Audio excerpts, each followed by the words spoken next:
කම්කරු දිනය සමරන අද දිනේ මුළු ලෝකයේම කම්කරුවන් අද දිනේ ඔවුන්ගේ දිනයක් ලෙස කරගෙන තිබෙන මොහොතක යාල් ටීවී ආරම්භ කරන අලුත්ම වැඩසටහන මේ කම්කරු දිනේ පුරවැසි කිරුළ. මේ පුරවැසි කිරුළ තුලින් අපි කම්කරුව ගැන කතා කරමින් ඒ කම්කරුවගේ දායකත්වය අරගෙන රටක් ගොඩනගන්නට ලෝකයක් ගොඩනගපු කම්කරු රටක් ගොඩනගන්නට කටයුතු කරන ආකාරය පිළිබඳ විවිධාකාරයෙන් අදහස් දක්වන්න බලාපොරොත්තු වෙනවා. මේ ලෝක කම්කරු දිනය ගැන අපි කතා කරද්දී විශේෂයෙන්ම මතක් කරන්න ඕන මේ කම්කරු දිනයේ ඉතිහාසය. වර්ෂ 1886 දී ඇමරිකාවේ චිකාගෝ නුවර පැය 8ක වැඩ කාලයක් ඉල්ලා සටන් කරපු කම්කරුවන්ගේ ලේ මතින් තමයි ලෝක කම්කරු දිනය බිහිවන්නේ. මොකද එදා ඒ පැය 8 වැඩමුළුවේ ඉල්ලා සටන් කරපු කම්කරුවන්ට පාලකයන් විසින් එල්ල කළේ උණ්ඩ. ඒ වෙඩි උණ්ඩ නිසා රුධිරය ගලාගෙන ගොස් රතු පාටින් ගලන රුධිරය තුල මේ කම්කරු දිනයේ මූලාරම්භය ආරම්භ වෙනවා. ඒ විදිහට ආරම්භ කරපු මෙම කම්කරු දිනය ලෝකේ පුරාම සමරන්න පටන් ගන්නේ එදා චිකාගෝ නුවර පැය 8 වැඩමුළුවේ ඉල්ලපු කම්කරුවන්ට එල්ල වෙච්ච ප්‍රහාරය සමරමින් තමයි පටන් ගන්නේ. මේ ආකාරයට ශ්‍රී ලංකාව තුලත් ලෝක කම්කරු දිනය සැමරීම සඳහා මැයි 1 වෙනිදා ආරම්භ වන්නේ විශේෂයෙන්ම කම්කරු දිනයක් ඉස්සෙල්ලාම සමරන්නේ 1927 දී. ඒක කම්කරු දින සැමරුමක්. නමුත් කම්කරුවන් වෙනුවෙන් රැලියක් පැවැත්වලා ඒ සමරන්නේ 1933 කොළඹ ප්‍රයිස් පාක් එකේදී. පක්ෂ එකතු වෙලා කම්කරු දින රැලියක් පවත්වනවා. ඒ වගේම තමයි 1947 විශාල වැඩ වර්ජනයකට ලක් වෙනවා. එහිදී අපේ වැඩ වර්ජනය කරන කම්කරුවන් ඇතුළේ සටන් ව්‍යාපාරයේ සිටපු පිරිස රැකියාවලින් ඉවත් කිරීම නිසාම ඔවුන් කම්කරු නායකයන් බවට පත් වෙලා මේ අරගලයේ දිගටම ගෙන යන්න කටයුතු කරනවා. ඒ නිසා මැයි දිනේට සුවිශේෂී අවස්ථාවක් උදා වෙනවා මේ කම්කරුවන් සමරීම සඳහා 1956 අග්‍රාමාත්‍යවරයා වශයෙන් සිටපු SWRD බණ්ඩාරනායක මැතිතුමා ශ්‍රී ලංකා නිදහස් පක්ෂයේ නායකයා ලෙසත් ඒ වගේම පිලිප් ගුණවර්ධන මැතිතුමා සමග එක්කහුව වෙලා ආරම්භ කරන මහජන එක්සත් පෙරමුණු රාජ්‍ය තුලින් තමයි මේ කම්කරුවන්ට ඒ අයිතිවාසිකම් දිනා ගැනීමට ඒ සටන් කරමින් ඒ සටන් පාට කියමින් මේ කම්කරු දිනයක් සමරන්න අවස්ථාව ලැබෙන්නේ. ප්‍රථම වරට අපේ රටේ මේ කම්කරු දිනය නිවාඩු දිනයක් බවට පත් කරන්නේ එවගඩ කම්කරු ඇමතිවරයා බවට පත් වෙලා හිටපු ටී.බී. ලංකරත්න මහත්මයා 1956 මැයි 1 වෙනිදා. මේ තමයි ලෝකයේ ඉතිහාසයත් ලංකාවේ මේ කෙටි ඉතිහාසයත් දිහා බලනකොට කම්කරුවා නැගී සිටීමත් කම්කරුවාගේ දිනය සැමරීමත් මේක ප්‍රශ්නයක් තිබෙනවා මෙතන. අපි යාල් ටීවී එකෙන් මේ පුරවැසි කිරුළ කියන වැඩසටහන ආරම්භ කිරීමත් සමගම මේ කම්කරු දිනෙන් අපි පටන් ගන්නේ මේක ජනතාව පුබුදුවන ජනතාව වෙනුවෙන් තිබෙන සහ ජනතාවගේ හඬ මතු කරමින් ජනතාවටම ගොඩනගන්න පුළුවන් රටක් දියුණු මගක් ඇති කරන්නට මේ කම්කරු සටන් ව්‍යාපාරයේ මැයි දිනය තුලත් ඒ සංකේතවත් වෙමින් කටයුතු කරනවාද කියන එක පිළිබඳ විමර්ශනය කරමින්. ඒ නිසා අද මැයි දිනය පිළිබඳ සාකච්ඡා වාරයේ මේ පුරවැසි කිරුළ යාල් ටීවී මගින් ආරම්භ කරන මොහොතේදී මේ පළමු වැඩසටහන අපි මැයි දිනය සමරමින් කම්කරුවන්ට ප්‍රණාමය පුද කරමින් අපේ රටත් මේ ගොඩනගන්න පුළුවන් මාවතට නැත්නම් හරි මගට ගෙන යාම උදෙසා අපි සාකච්ඡා කරන්නට මේ පුරවැසි කිරුළට අපි ආරාධනා කළා. සමාජයේ ඉන්න ක්‍රියාකාරියෙක්. ඔහු දේශපාලන පක්ෂයක නායකයෙක් නෙවෙයි, වෘත්තීය සමිති නායකයෙක් නෙවෙයි. නමුත් ඔහු සමාජයේ යහමගට ගෙන යන්න තනිවම සටන් කරමින් සමාජයේ වෙනුවෙන් වසර ගණනාවක්ම යහමගට රට ගෙන යන්න ඔහුට කළ හැකි පුරවැසියෙක් විදිහට ඔහුට කළ හැකි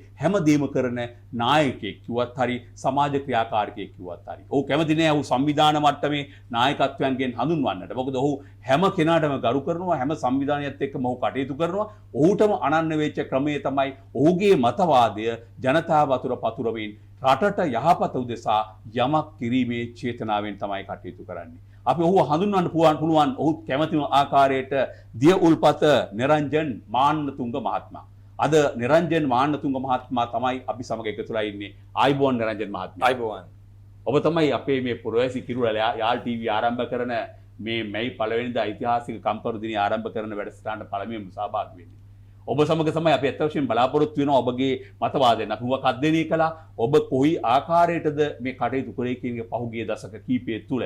අත් වශයෙන් ඔබ පුරවැසියෙක් විදිහට ඔහුට කරන්න පුළුවන් දේ කරගෙනවා. ඔබ ඒ මගින් ආදර්ශමත් චරිතයක්. ඔබ කාටවත් කරදරයක් නොවි සමාජයට යහපතක් කරන්න පුද්ගලයෙක් විදිහට තමයි මා දකින්නේ. ඒ නිසා දිය උල්පත නිරංජන් මාන්නතුංග මහත්මයා අපි ගෞරවයෙන් ඔබ පිළිගන්නවා. ඒ නිසා මේ කම්කරු දිනය අද මේ කම්කරු දිනේදී මම සඳහන් කළා පූර්විකාවත් කළේ මේ කම්කරු දිනේ ආරම්භ වෙච්ච ආකාරය පිළිබඳව. මම පළමුවෙන්ම අහන්න කැමති නිරංජන් මහත්මයා ඔබගෙන් ලෝක කම්කරු දිනයක් රටකට ජනතාවකට වැදගත් වන්නේ ඇයි කියන එක. ඇත්ත වශයෙන්ම ඔබ ඒ ආපු ඇත්ත ගැළපෙනම ප්‍රශ්නය තමයි ඒක. මොකද රටකට ගැළපෙන්නේ කොහොමද කියන එක. අද අපේ විශේෂයෙන් බැලුවොත් එහෙම 1800 ගණන් වල සතවර්ෂ ඉඳන් මේ කම්කරු දිනය රටක නිවාඩු දිනේ දක්වා ගමන් කරද්දී ඉතාමත්ම ගැහැට කම්කටොළු ප්‍රශ්න ලේ ගංගාවල් ගලාගෙන තමයි මේ ගමන ඉදිරියට ආවේ. මේකේ ප්‍රතිඵලය අපි භුක්ති විඳට මේකේ සැහැසි කම්කටොළු බැරෑරුම්ම ජීවිත කතාව ගෙව්වේ 1800 ගණන් වල ඉඳන් මෑත අතීතයේ ඉඳන් ආපු ඒ අපේ මුතුන් මිත්තෝ. ඒ මුතුන් මිත්තෝ ඒ ගෙනාපු ඒ ගමන තුල අද අපි මම හිතන්නේ අදත් අපි කම්කරු වෙකු වශයෙන් අපි කිසි කෙනෙක් අපිට ලැබෙන්න තියෙන දේ වරප්‍රසාද වරදාන කිසි දෙයක් අපිට ලැබෙනවා කියලා. ඒ කියන්නේ ඒකට හේතුව තමයි අපේ කරමතින් යන තව දේශපාලන කණ්ඩායම් විසින් අපේ මේ අනන්‍යතාවය අපේ කම්කරු අනන්‍යතාවය ඔවුන් විසින් දැහැගෙන ඔවුන් අපිව අතකොළුවක් බවට පත් කරගෙන තමයි අදටත් මේ කම්කරු ව්‍යාපාරයේ ඉදිරියට ගමන් කරන්නේ. ඒකේ ඔබ කියන්නේ කම්කරු සටන් ව්‍යාපාරයේ කම්කරුවට අයිති මේ දිනය දේශපාලන පක්ෂ මට්ටමින් පැහැරගත්තා කියන වගේ අදහසක්ද මේ ඔබ දක්වන්නේ? සත්තකින්ම මොකද පැහැරගත්තා කියන්නේ බලයේ සිටින සහ බලය බලාපොරොත්තුවෙන් ඉන්න කණ්ඩායම් ඔවුන්ගේ අභිමතාර්ථය පරිදි අපි ඔවුන්ගේ වහලුම් බවට එදා හිටිය වහලුම් බවට අදත් පත් කරගෙන ඔවුන්ගේ ගමන කම්කරුවන්ගේ කරමතින් ගමන් කරනවා කියලා තමයි මම කෙලින්ම කියනවා. වානතුමාට මෙහෙම එකක් මම අහන්න කැමතියි. දැන් ඇත්ත වශයෙන්ම මේ කම්කරුවා කියන්නේ කම්කරුවට සේවා නායකයෙක්, සේවාලාභියෙක් ඉන්නවා. ඔහුට සේවය සපයන සේවා ප්‍රදානියෙක් ඉන්නවා. එතකොට අපි එදා කම්කරු සටන් ව්‍යාපාරය තුළදී ආවේ ධනපති පන්තිය සහ කම්කරු පන්තිය කියලා පන්ති දෙකක් සමාජ ව්‍යාපාරය තුළ. එතකොට මේ ධනපති පන්තියේ පීඩනයට ලක්වීම තුළ තමයි මේ චිකාගෝ නුවර පැය 8ක වැඩවැරුම ඉල්ලලා සටන් කරපු කම්කරුවන්ට උණ්ඩෙන් පිළිතුරු ලැබෙන්නේ. ඒතර මේ විදිහට බලාගෙන යනකොට එදා තිබුණේ සටන මේ ධනපති පන්තිය සහ කම්කරු පන්තිය කියලා දෙකකට බෙදිලා. ඔබ දැන් මේ කියන ආකාරයට ඇත්ත වශයෙන්ම දේශපාලන පක්ෂ විසිනුත් මේ කම්කරුවන් විදිහට පාවිච්චි කරනවා කියලාද කියන්නේ? අනිවාර්යයෙන්ම ප්‍රධානම දේ තමයි හාම්පුතාලා කම්කරුවව පාවිච්චි කරන්නේ විදිහකට පාවිච්චි කරනවා. දේශපාලකයා ඔවුන්ගේ අනාගත අභිවෘද්ධිය සකා ඔවුන්ව පාවිච්චි කරනවා. මේ දෙකෙන්ම කවදාකවත් කම්කරුවාගේ අවශ්‍යතාවයන් ඉටු වෙලා නැහැ. ඉටු වෙන්නේ නැහැ ඉදිරියේදී. මොකද කම්කරුවාට සීනි බෝලයක් දීලා ඒගොල්ලෝ ලොකු චොකලට් ෆැක්ටරියක් හදා ගන්නවා. ඒක තුල තමයි එදත් අදත් මං හිතන්නේ අනාගතයට අපි එකතු වුණොත් රටක පුරවැසියන් වශයෙන් එකතු වුණොත් මොකද අපි හැම කෙනෙක්ම කම්කරුවෙක් මොන ක්‍රියාව කරත් ඔහු කම්කරුවෙක් රටට වැඩදායි පුරවැසියෙක්. ඒ පුරවැසියා දැනගන්න ඕනේ මොකද මේකට ප්‍රධානම හේතුවක් තියෙනවා මම දකින විදියට අපි කම්කරු වශයෙන් රටක පුරවැසිය වශයෙන් අපි අද අපේ කම්කරු ප්‍රඥප්තියවත් අපි දන්නේ නැහැ. ඒ ප්‍රඥප්ති ලියලා තියෙන්නේ අපිට නොතේරෙන භාෂාවෙන්. ඒ කියන්නේ කිව්වොත් සිංහලෙන් ලියලා ඇති ඒක අපිට නොතේරෙනවා. අපි දන්නේ නැහැ. අපි කිසි කෙනෙක් දන්නේ නැහැ අපිට තියෙන අයිතිවාසිකම්. ඔන්න ඔතනයි මම දකින ප්‍රශ්නේ තියෙනවා. හොඳ ස්ථානයකට ආවා. මොකද අත් වශයෙන්ම අපි මේ කම්කරු දිනේ යාල් ටීවී මේ අලුත් විදිහේ වැඩසටහනක් මේ යන්නේ. මොකද අපි හැමදාම අපි දන්නවා වැඩසටහන් වලදී කතා කරන්නේ කම්කරුවාගේ අයිතීන් ගැන, කම්කරුවාට ලැබෙන දේවල් ගැන, කම්කරුවාට ලැබෙන වරප්‍රසාද ඔයවැනි දේවල් කතා කරන්නේ. ඒකෝද අපි දන්නවා සටන් පාඩයක් තියෙනවා කම්කරුවානේ සාදුකින් පෙළෙන උන් දැන් ඉතින් නැගිටියව අන්තිම සටනට සැරසියව. එතකොට සාදුකින් පෙළෙන ඔයුන් වෙන්න දැන් එන්නේ. දැන් ඔබ මේක වෙනත් මාවතකට ගෙනිච්චා. මොකද මම අහන්න කැමතියි මෙන්න මෙහෙම එකක්. දැන් කම්කරුවා සහ ධනපති පන්තිය ඇතුළේ තියෙන මේ සටනේදී කම්කරුවට නායකත්වයක් තියෙනවා, කම්කරුවන්ගේ තුලින්ම නායකත්වයක් තියෙනවා. නමුත් ඒ නායකත්ව පෞරුෂය හදන්න දේශපාලන වශයෙන් න්‍යායක් තුල යම්සි පක්ෂයක සහයෝගයේ කම්කරුවට ලැබෙන එක වැරදිද ඔබ දකින්නේ? දැන් මෙහෙමයි. දේශපාලන පක්ෂයේ උවමනාව මත පමණයි කම්කරුවාව පාවිච්චි කරන්නේ. හැබැයි දේශපාලන පක්ෂයේ කම්කරුවාගේ අවශ්‍යතාවයන් කවදාකවත් ඉටු කරන්න ඒගොල්ලෝ කටයුතු කරන්නේ නැහැ. ඔවුන්ගේ පෙළපාලි වලට, ඔවුන්ගේ රැස්වීම් වලට, ඔවුන්ගේ අවශ්‍යතාව වෙනුවෙන් මොවුන්ව යූස් කරාට මොවුන්ගේ අනාගතයේ මොවුන්ගේ පැවැත්ම වෙනුවෙන් කවදාකවත් ඔවුන් සටන් කරලා නැහැ කවදාකවත්. කම්කරුව සටන් කළ කම්කරු දේවල් ලබා ගත්තට තමන්ගේ පැවැත්ම වෙනුවෙන් හැබැයි එතනදී ඔබ කියන්නේ වෘත්තීය සමිති වශයෙන් නායකත්වයක් දෙන්නේ නැද්ද දේශපාලන? ඉතින් මෙහෙමනේ දේශපාලන පක්ෂයක වෘත්තීය සමිතියක් වශයෙන් නායකයෝ බිහි වෙලා ඉන්නවා. ඔවුන් දේශපාලඥයාගේ අතකොළුණු නායකයෝ. එතකොට කොහොමද මේ කම්කරු පක්ෂයට ලැබෙන්නේ සාධාරණීකරණයක් ලැබෙයිද? නෑ ඔබ කියන එකේදී තව කාරණාවක් මා කියන්න ඕනේ. කම්කරු සියලුම දෙනා එක හා සමාන නම් කම්කරුවෝ ඔක්කොම වැඩ කරන ජනතාව නම් මේ රටේ කම්කරු රැලි එහෙනම් ලංකාවේ පැවැත්වෙන්න ඕනේ එකම එකයි. නමුත් පිට්ටනි කීයක් බුක් වෙනවද? කීයක යනවද කම්කරුවෝ පෙළපාලියේ රතු පාට, නිල් පාට, කොළ පාට, තැඹිලි පාට, විවිධ පාට වලින්. ඔබ එතනදී හරි. මම ඉතින් මේ එතනදී මම එක දෙයක් ඔබෙන් අහන්න ඕනේ. මෙන්න මෙහෙම එකක්. කම්කරුවා එතකොට Tamanගේ අභිමානය, කම්කරුවට තියෙන මේ අයිතිය පිළිබඳව ඔවුන් දැනුවත් වෙලා නැති නිසා නැත්නම් ඔවුන්ට ඔවුන් ගැන තියෙන අභිමානයක්, පුරවැසි අභිමානයක් නැති නිසා නොවේද එක එක අතකොළු බවට පත් වෙන්නේ කම්කරුවා? ඔව්.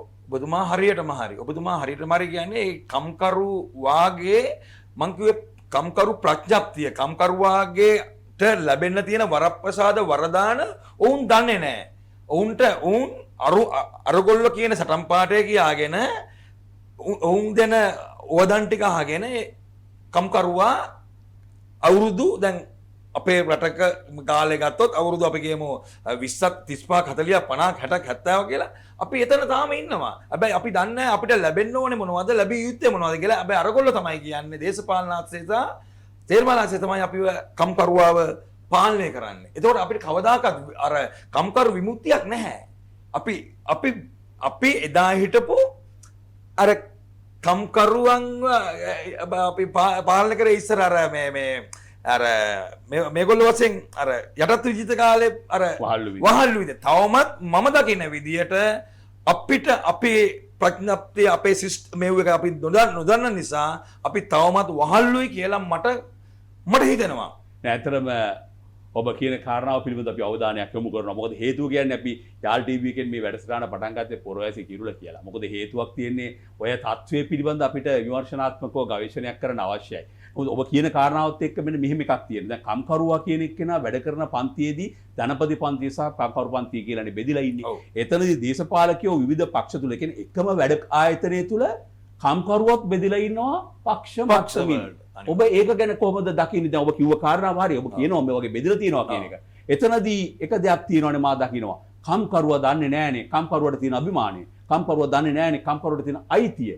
රතු පාට කම්කරුවම හොඳටම බෙදිලා ඉන්නේ. ඔව්. නෑ. ඒකට හේතුවක් තියෙනවානේ. අපි පුරවැසියෝ වශයෙන් පුරවැසියෝ කම්කරු වෙලා තියෙන්නේ. එතකොට මේ පුරවැසියෝ කම්කරුවෝ වෙනකොට අපිව පුරවැසියන්ව මේ දේශපාලන සිස්ටම් එක තුල පක්ෂ පාට ಜಾති ආගම් කුල කියන කුලක පහට අපිව කඩලා තියෙනවා. එතකොට අපි කම්කරුවා උනත් අපි ඉන්නවර කුලක පහෙන් එකක. එතකොට අපිව වෙනම හදන්න දෙයක් නැහැ. අපිට අපේ අනන්‍යතාවනේ අපි බලන්නේ. අපේ පක්ෂේ, අපේ ජාතියේ, අපේ ආගමේ දේවල් විතරයි අපි බලන්නේ. අපි කොහොමද මේ කම්කරු ප්‍රඥප්තිය සහ මේ සිස්ටම් එක තුල අපි කොහොමද අපේ අවශ්‍යතාවයන් සපුරගෙන අපි තව ඉදිරියට යන්නේ? නෑ අපි ඉදිරියට යන්නේ නෑ. අරගොල්ලන්ට ඕන දේ අපිට දුන්නාම ඒගොල්ලෝ දෙන්නේ අපිට අර අහක දාන ඉඳුල් ටික වගේ පොඩි දෙයක් දෙනවා. අපි ඒක බොහොම ලොකුවට ලබාගෙන බොහොම සතුටින් වැජෙනවා. හැබැයි අරගොල්ලෝ අපිව අර අම්බලන්ගොඩ රූකඩ වගේ තිරේ පිටිපස්සේ ඉඳගෙන අපිව හොඳට හැන්ඩල් කරනවා. ඇත්ත වශයෙන්ම ඔබ කිව්ව කාරණාවත් එක මගේ මතකේ ඉන්නවා. මෙහෙම එකක් බලාගෙන යනකොට දැන් අපි දන්න කාලේ ඉඳන් කම්කරු දිනේ සමරනවා. ඒතර ඒ කියන්නේ 1956 ඉඳලා. ඒතර මේ වන විට අපි වාර කොච්චර සමරලා තියෙනවද? නමුත් කම්කරුවා කියන කෙනා හැමදාමත් ඉන්නවා. ඒක වැඩ කරන සමාජයක් තුල ඔබ කිව්වා මුලින් කාරණාවක් ඒකට මමත් එකඟයි. මොකද කම්කරුවා කියන්නේ යකඩ තරණ මිනිස්සයා, පාර අතු ගාන කෙනා, පොළොව හාරන කෙනා ඒ අය විතරක්ම නොවේ. කම්කරුව කියන ශ්‍රමය පාවිච්චි කරන හැම කෙනාටම ඒක තියෙනවා. මේ කම්කරු කියන වචනේ විතරක් පහළම පන්තියට ගිහිලා තියෙනවා. නමුත් ඉහළම පන්තියේ අයත් මේ මහන්සිය වෙනවා. විධායක මට්ටමේ අයත් මහන්සි වෙනවා. මේ හැමෝම වැඩ කරන ජනතාව. ඒතර මේ වැඩ කරන ජනතාව තුළ බෙදීම් වෙලා තියෙන කතාව ඔබ ඉතා පැහැදිලි කළා. මොකද මේ පක්ෂ වශයෙන් කම්කරුව බෙදිලා. මම එක දෙයක් යෝජනා කරනවා. මේ පක්ෂ වශයෙන් බෙදීම තුළ තමයි මේ දේශපාලන රටාව තුළ මේ ප්‍රජාතන්ත්‍රවාදය කියන එක ප්‍රෝඩාතන්ත්‍රවාදයක් කරගෙන මේ අයව බෙදලා තියෙන තරමට තමයි පාලකයන්ට Tamanගේ බලය ගෙන යන්න පුළුවන්කම තියෙනවා. ඒක කොහොමද ඔබ ඒක විග්‍රහ කරන්නේ? ඔබතුමා හරියට හරි. මොකද පාලකයා අපි කියමු ඡන්දයෙන් දිනුවා කියලා කුමන හෝ පක්ෂයක්. ඒ පක්ෂය දිනනකම් ජනතාව සහ කම්කරුවා සහ හැම කෙනෙක් එක්කම දිනනවා ඉන්නවා. ඒගොල්ලන්ගෙන් සහයෝගය අරගෙන ඒගොල්ලෝ දිනනවා. හැබැයි අද දිනුවා නම් හෙට උදේ ඉඳන් ඒගොල්ලෝ බලන්නේ රට ගැනවත් රටේ පුරවැසියන් ගැනවත් නෙවෙයි. ඒගොල්ලෝ බලන්නේ ඊළඟ අවුරුදු 5ේදී අපි කොහොමද මහමැතිවරණයකට ගිහිල්ලා ඇමති කෙනෙක් මන්ත්‍රීයෙක් වෙන්න මුදල් සහ බලය සොයා ගැනීම පමණයි යොමු කරන්නේ. උන්ට රටකුත් වැඩක් නැහැ. ජනතාවත් වැඩක් නැහැ. හරිද? එතකොට අපි හැමදාම අර කියන පහළ පන්තියේ ඉන්න කම්කරුවාගේ සිට ඉහළ පන්තියේ ඉන්න කම්කරුවා නොයන අය කියලා හිතන අය සහ අපි ඔක්කොම ඔවුන්ගේ පීඩනයට ඔවුන්ගේ අවශ්‍යතාවයන් වෙනුවෙන් අපි කඩේ යන පිරිසක් බවට ඔවුන් අපි පත් කර ගන්නවා. එච්චරයි මම දකින්නේ. එතකොට ඔබට මෙතනදි මම අහන්න කැමතියි මෙහෙම එකක් මානතුංග මහත්මයාගෙන්. මොකද්ද දැන් මේ කම්කරුවන් ආශ්‍රිතව මේ අභිමානය එකක් තමයි සේවය කරන ආයතනයේ ධනපති පන්තිය සහ පීඩිත පන්තිය කියන විදිහට බෙදීම. දෙවැනි කාරණාව තමයි ඔබ අර කිව්ව කාරණා ආගම් සහ ජාති වශයෙන් බෙදලා ඉන්නවා. තුන්වෙනුව තියෙනවා විශේෂයෙන්ම ප්‍රබල ලෙස දේශපාලන පක්ෂ වශයෙන් බෙදලා. මේ කම්කරුව පිළිබඳව ඔබ සඳහනකුත් කළා. කම්කරු ප්‍රඥාප්තියවත් දන්නේ නැහැ. කම්කරුගේ අයිතිවාසිකම් දන්නේ නැහැ. ඒ කියන්නේ මේ පක්ෂ හෝ ආණ්ඩුව හෝ බලයේ ඉන්න කිසිම කෙනෙක්ගේ අයිතිවාසිකම් උන්ට කියලා දෙන්නේ නැහැ. ඔබ කම්කරුවන්ට මේ කම්කරු දිනේදී දෙන්න බලාපොරොත්තු වෙන්නේ මේ පිළිබඳ දෙන පණිවිඩය මොකද්ද? ඔබතුමාට ඇත්තනම් පින් සිද්ධ වෙනවා මම ඔය අහපු ප්‍රශ්නයට. මොකද මම අපේ ශ්‍රී ලාංකීය විශේෂයෙන්ම ශ්‍රී ලාංකීය පුරවැසියන්ගෙන් මම ඉල්ලා සිටිනවා මට අවශ්‍ය මම දකිනවා මොකද කම්කරුවන්ගේ කම්කරු ප්‍රඥාප්තිය කම්කරුවන්ගේ අනාගතය ගැන තියෙන සියලුම ඒ කියන්නේ කෙටියෙන් මහා ලොකු නොතේරෙන දේවල් නොලියා ප්‍රඥාප්තිය සහ ඒ සියලු දේ කෙටි කළා හැම දෙයක්ම කම්කරු නායකයන්ගෙන් මං ඉල්ලා සිටිනවා මට පක්ෂ පාටක් ජාතියක් ආගමක් කුලයක් මට නැහැ හැම කම්කරුවෙකුටම ලැබෙන්න කියවන්න පුළුවන් විදියට කම්කරුවාගේ අයිතිවාසිකම් වල පොඩි ලීෆ්ලෙට් එකක් සිස්ටම් එකක් හදලා ඔවුන් දැනුවත් කරන. එතකොට ඔවුන්ට දැනෙනවා ඔවුන් රටක ජීවත් වෙනවා කියලා කම්කරුවාට. මොකද ඔවුන් දන්නේ නැති වුණාම ඔවුන්ට දෙන දේ කාලා වෙන දේ බලන් ඉන්න විතරයි වෙන්නේ. ඒක තමයි අද වෙනතුරු වෙලා තියෙන්නේ. අපිට ලැබෙන්න තියෙන දේවල් අපෙන් විය යුතු දේවල් ඒ දෙකම අපි දන්නේ නැහැ කම්කරු වශයෙන්. හැබැයි අපි ඔය දෙක දැනගත්තට පස්සේ අපිට හරි ලේසි අපි එකතු වෙලා රටක් වශයෙන් එකතු වෙලා ගොඩනගෙන්න හරිම ලේසි අපිට. ඇත්ත වශයෙන්ම විශේෂයෙන් ඉසුදුවන් තියෙනවා. ඇත්ත වශයෙන්ම අපේ දියවුල්පත නිරංජන් මානතුංග මහත්මයා එක්ක සමග අද අපි සාකච්ඡා කරන්නේ. විශේෂයෙන් ඔබ සඳහන් කළා මේ කම්කරුවගේ අභිමානය ආරක්ෂා කරගන්න කම්කරුව දැනුවත් කරන්න ඕනේ කියලා. නමුත් කිසිම පක්ෂයක් හෝ කිසිම ආයතනයක් ඒ දැනුවත් කිරීමේ කාර්යභාරයක් කරන්නේ නැහැ. මම හිතනවා ඔබ පැහැදිලි කළා කොහොමද කම්කරුවන් ඒ අභිමානය ලබාගත යුත්තේ කියන එක. ඒ නිසා අපි අද දින අපේ මේ පුරවැසි කිරුළ මැයි දිනෙන් පටන් ගන්නා මේ විශේෂ වැඩසටහනෙන් අද ඔබ සමග මේ සාකච්ඡාවකට එක වුණේ ප්‍රවීණ කෙනෙක් විශේෂයෙන්ම නිර්පාක්ෂික සමාජ ක්‍රියාකාරකෙක් ලෙස හඳුන්වන්න පුළුවන් දියවුල්පත නිරංජන් මාන්නතුංග මහත්මයා. අපි කෙටි විරාමයක් ලබාගෙන නැවතත් ඔබ සමග අපි සාකච්ඡාවට පිවිසෙන සූදානම්. අපි දැන් ලබා ගන්නවා කෙටි විරාමයක්. කෙටි විරාමයෙන් පසු නැවතත් ඔබ සමග එකතු වන්නේ ලෝක කම්කරු දිනය සමරන අද දින යාල් ටීවී ආයතනය ආරම්භ කරන නවතම වැඩසටහන පුරවැසියන් බලගැන්වීමේ පුරවැසි කිරුළ වැඩසටහනත් සමගයි.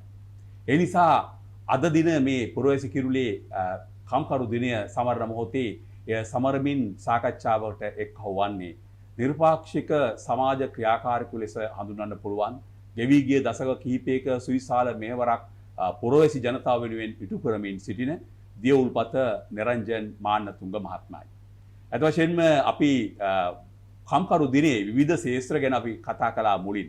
මම අහන්න කැමති නිරංජන් මහත්මයාගෙන් ඔබ කම්කරු දිනය ගැන සඳහන් කරපු කාරණාවකින්ම නැවතත් පටන් ගන්න. ඒ තමයි ඔබ යෝජනා කරන්නේ කම්කරුවන්ට ඔවුන් පාක්ෂික නොවි හැම කම්කරුවෙක්ම නිර්පාක්ෂිකව තමන්ගේ බලය පුරවැසි බලයත් එක්ක යා යුතුයි කියන කතාවද ඔබ යෝජනා කරන්නේ. තවසේම මොකද අපි රටක් වශයෙන් අපේ යුතුයකම තමයි අපි සියලු දෙනාම කම්කරුවෝනේ. ඒතකොට අපේ රටක් වශයෙන් එකතු වෙලා මේ රට ගොඩනගන එක තමයි අපේ එකම පරමාර්ථය විය යුත්තේ. ඒතකොට මේ පරමාර්ථය අපිට පක්ෂයක්, පාටක්, ජාතියක්, ආගමක්, කුලයක් ඉඳලා අපිට මේ වැඩේ කරන්න බෑ. අපි මෙතුවක්කල් මේ හැම ප්‍රශ්නෙටම අද තියෙන මේ රට අපේ රට වැටිලා තියෙන ප්‍රශ්නයට පවා මම කියනවා බය නැතුව අපේ වරදින් පුරවැසියන්ගේ වරදින් තමයි මේ ප්‍රශ්න සියලු දෙනාම පැන නැගිලා තියෙන්නේ. මොකද අපේ හැම කෙනෙම කම්කරුවෙක් අපෙන් වෙන්න ඕනේ යුතුයකම රටක් වශයෙන් අපි කරලා නැහැ කියලා මම ඔයගලන්ට ඔබතුමාලාට යෝජනා කරනවා. හැබැයි අපිට රටක් වශයෙන් එකතු වුණොත් පුරවැසියන් වශයෙන් එකතු වුණොත් අපිට මේ රට ලෝකයේ තියෙන මුතු කැටයක් බවට පත් කරන්න පුළුවන් කියලා මම ඔබතුමාලාට මම යෝජනා කරනවා. හැබැයි ඒක යෝජනාවක් විතරක් නෙවෙයි අපිට අවශ්‍යයි. මොකද රටේ ඉහළ සිට පහළට රටේ සමට එක නීතියයි අවශ්‍ය අපේ මේ රට ගොඩනගන්න. ඒක අපි එකතු වුණොත් විතරයි අපිට මේ රට ඒ තැනට ගෙනියන්න පුළුවන් කියලා. ඔබ ඉතා හොඳ තැනකින් පටන් ගත්තා. රටේ සෑම ජනතාවකටම සමානව එක හා සමාන නීතියක් පැවතිය යුතුයි. අනිවාර්යයෙන්. නමුත් මම මෙතනදී තව කාරණාවක් ඔබගෙන් අහන්න ඕනේ. මොකද ඔබ මේ කිව්ව කාරණාවත් සැබැදී ඒක. අපි මේ පුරවැසි කුරුල තුලින් පුරවැසියා බල ගැන්වීමක් කරන්නේ. අනිවාර්යයෙන්. මෙතනදී අපි එක දෙයක් මතක තියාගන්න ඕන කාරණාවක් තිබෙනවා. රටක ප්‍රජාතන්ත්‍රවාදය කියලා කියන්නේ ප්‍රජාතන්ත්‍රවාදයේ තුල දේශපාලන පක්ෂ තියෙන්න ඕනේ. ජනතාව ඒවලට ඡන්දය දෙන්න ඕනේ. ඒ ඡන්දය දීලා බහුතර බලය ලබා ගන්න කෙනා පත් වෙනවා රටේ නායකයා විදිහට. එතකොට ඔවුන් නායකයා විදිහට පත් වෙන්නේ අර පුරවැසියන්ගේ ඡන්දය. තවත් කොටසක් ඡන්දය දීලා පරාජය වෙලා ඉන්නවා. ඒකේ විපක්ෂය නියෝජනය කරන කණ්ඩායම් වෙන්නේ. අප රටේ දේශපාලනයේ තුල අපි දකින දෙයක් තමයි බලයට පත් වෙන රජය ඔවුන්ට සහයෝගය දීපු කම්කරුවන්ට දෙන වරප්‍රසාද සහ පහසුකම් සියල්ලම දෙනවා. නමුත් පරාජය වෙච්ච අයට ඒ කම්කරුවන්ට ඒ වරප්‍රසාද වරදාන සහ උසස් වීම ලැබෙන්නේ නැහැ. ඔබ මේක කොහොමද දකින්නේ? ඇත්ත වශයෙන්ම මම දකින්නේ අපි රටක් අපේ පත්වෙන පක්ෂය හෝ පක්ෂයේ ජනාධිපතිවරයා රටක ජනාධිපතිවරයා කියමුකෝ. රටේ ජනාධිපතිවරයා රටේ ජනතාවගේ ජනාධිපතිවරයා විය යුතුයි. පක්ෂයක ජනාධිපතිවරයා වෙන්න බෑ. මොකද මෙතුවක්කල් අපේ මේ ප්‍රජාතන්ත්‍රී ක්‍රමවේදය තුල අපි හැම පක්ෂයකම ජනාධිපති කෙනෙක් බිහි වුණේ පක්ෂයකින්. එතකොට ඊට පස්සේ අවුරුදු 5ක් ඊළඟට ඒ පක්ෂයේ අදාළ ඇමතිවරු മന്ത്രിවරු පත් වෙනවා. එතකොට ඒ හැම කෙනාම පක්ෂයට කඩේ ගිය පක්ෂයත් එක්ක වැඩ කරපු පක්ෂයට බැලමෙහෙම වර්ගම් කරපු අයට විතරයි සලකන්නේ රස්සා දෙන්නේ මේ ඒ හැමදේම එහෙම බෑ. රටක නායකයා වෙන්නේ රටේම නායකයා එතුමා. කවුරු හෝ එතුමා අද අපේ රටට මේ මෙවැනි ප්‍රශ්න හේතු එන්න හේතු තමයි අපේ රට මේ විදිහට බංකොලොත් වෙන්න ප්‍රධාන හේතුව තමයි රටක ජනාධිපති කෙනෙක් පත් වුණාම ජනාධිපතිතුමා ඉන්නවා මම මේක අයිතිකාරයා කියලා. එතකොට මේක තුල ඒ ඉන්න පක්ෂයට විතරක් සලකනකොට අනිත් අයට සලකනකොට එතන බෙදීමක් බවට පත් වෙනවා. එතකොට ඊළඟ කණ්ඩායම එනවා. ඒ කණ්ඩායම ඒගොල්ලන්ගේ කණ්ඩායමට විතරක් කරනවා. එතන ඒක තුල අපේ රට මේ වගේ මෙහෙමත් බේරිච්ච එක ගැන මම සතුටු වෙනවා. මොකද රටක ජනාධිපතිවරෝ ඇමති මණ්ඩලය වෙන්න ඕනේ රටේම නායකයෝ වෙන්න ඕනේ. රටේම නායකයෝ සියලු අඩුපාඩු සියලු දේවල් රටේ අයගේ හැමදේම සොයලා බලලා ඒ අවුරුදු 5 ඔවුන්ගේ යුතුයකම ඉෂ්ට කරන්න ඕනේ. ඒ යුතුයකම ඉෂ්ට නොකිරීමේ ප්‍රතිඵලයක් තමයි අද මේ හැම කෙනෙක්ම දුක් විඳින්න මගේ රත්තරන් මහත්තයෝ. ඇත්තටම ඔබ කියන කාරණාවත් එක්ක අවුරුදු 74ක් පුරා 1948 අපි නාමිකෝ ලබන මේ නිදහස තුල ගෙවි ගිය කාලේ රටේ රාජ්‍ය නායකයෝ කී දෙනෙක් බිහි වුණාද? රටේ පක්ෂ කීයක් බලය ලබා ගත්තාද?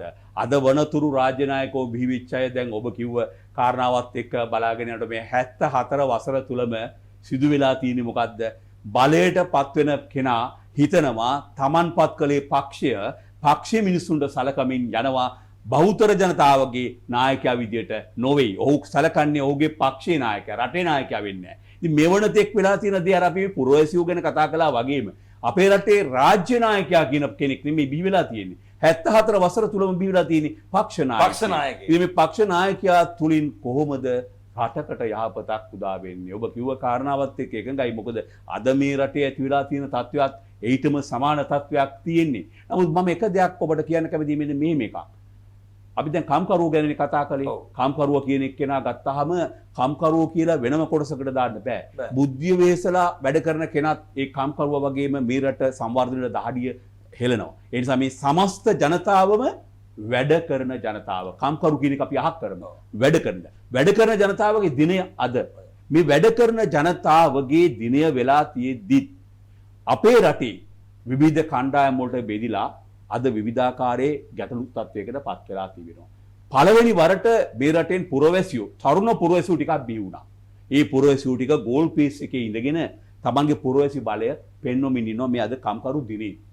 මේ තත්වයේ තුල බලනකොට මේ පුරවැසියා බවට ජනතාව පරිවර්තනය නොවීම මේ 74 වසර තුල තියෙනව නේද? පක්ෂ වලට කඩේ ගිය පිරිස් පක්ෂ වල වහලු බවට පත් වෙලා, පුද්ගලයන්ගේ වහලු බවට පත් වෙලා තියෙනව නේද? ඔබ මොකක්ද ඒක වෙලෙන් දරන්නේ?